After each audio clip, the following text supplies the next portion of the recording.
اب کچھ سوالات کا سلسلہ شروع کرتے ہیں۔ بہت سے لوگ یہ سوال کرتے ہیں کہ فوج شدہ کی طرف سے قربانی کا کیا حکم ہے؟ فوج شدہ لوگوں کی طرف سے قربانی کے ثبوت ہیں، جن میں سے کئی علماء میت کی طرف سے قربانی کو جائز قرار دیتے ہیں۔ جیسے رسول اللہ صلی اللہ علیہ وآلہ وسلم کے بارے میں آتا ہے کہ وہ امت کی طرف سے بھی ایک قربانی دیا کرتے تھے۔ سیدنا علی رضی اللہ عنہ دو جانوروں کی قربانی دیا کرتے تھے، ایک اپنی طرف سے کرتے تھے اور ایک رسول اللہ صلی اللہ علیہ وآلہ وسلم کی طرف سے، اور فرمایا کرتے تھے کہ مجھے رسول اللہ صلی اللہ علیہ وآلہ وسلم نے ایسا کرنے کا حکم دیا ہے۔ کیا میت کو قربانی کا ثواب پہنچتا ہے؟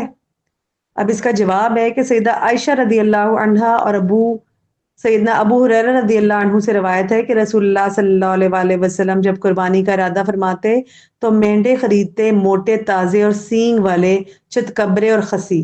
ان میں سے ایک اپنی امت کے ہر اس آدمی کی طرف سے کرتے جو اللہ تعالیٰ کی توحید اور رسول اللہ صلی اللہ علیہ وآلہ وسلم کی رسالت کی گواہی دیتا ہو، اور دوسرا محمد صلی اللہ علیہ وآلہ وسلم اور آل محمد صلی اللہ علیہ وآلہ وسلم کی طرف سے ذبح فرماتے تھے۔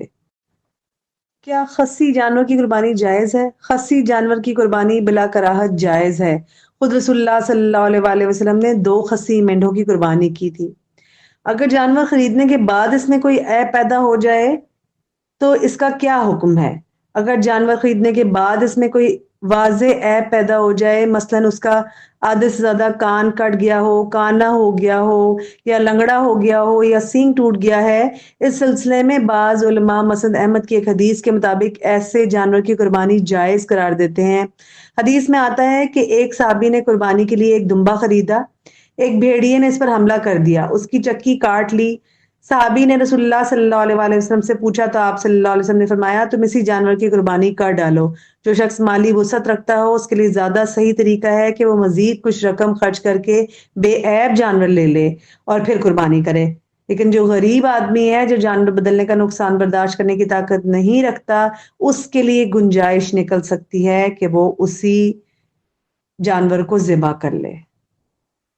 اگلا سوال ہے کہ کیا گھر کے سرپرست کی طرف سے دی گئی قربانی سب گھر والوں کے لیے کافی ہے؟ تمام گھر والوں کی طرف سے ایک قربانی کافی ہے۔ گھر کے ہر فرد کی جانب سے الگ الگ قربانی ضروری نہیں ہے۔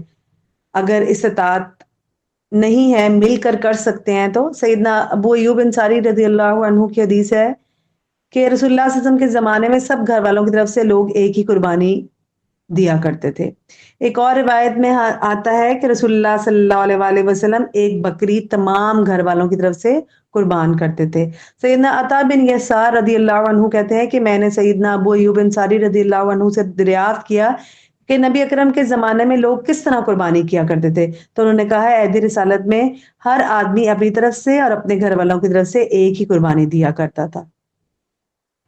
ان احادیث کی روشنی میں یہ بات ہمیں سمجھ آتی ہے، الحمدللہ واضح ہو جاتی ہے یہ بات ان احادیث کی روشنی میں کہ ایک بکری کی قربانی تمام گھر والوں کی طرف سے کافی ہے، چاہے وہ کتنے ہی ہوں۔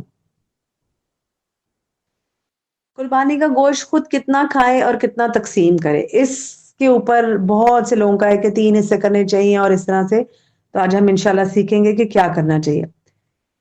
اس کی کوئی حد کسی نصوص صحیح سے ثابت نہیں ہے۔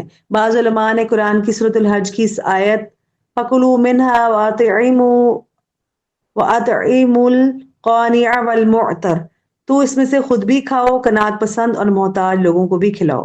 اس کے تحت لکھا ہے کہ گوشت کے 3 حصے کر لیے جائیں، ایک اپنے لیے، دوسرا رشتہ داروں کے لیے اور دوستوں کے لیے، اور تیسرا فقراء و مساکین کے لیے۔ یہ ابن کثیر کی روایت ہے، یعنی کہ 3 حصے کر کے اچھے طریقے سے آپ استعمال کر سکتے ہیں، اور اگر 3 حصے نہیں کرتے تب بھی جائز ہے۔ آپ کیونکہ ہم تو سارا سال کھا رہے ہوتے ہیں نا، تو ان لوگوں کو، محتاجوں کو زیادہ سے زیادہ دینا چاہیے جو بیچارے نہیں کھا پاتے اور عید کے دنوں کا انتظار کرتے ہیں۔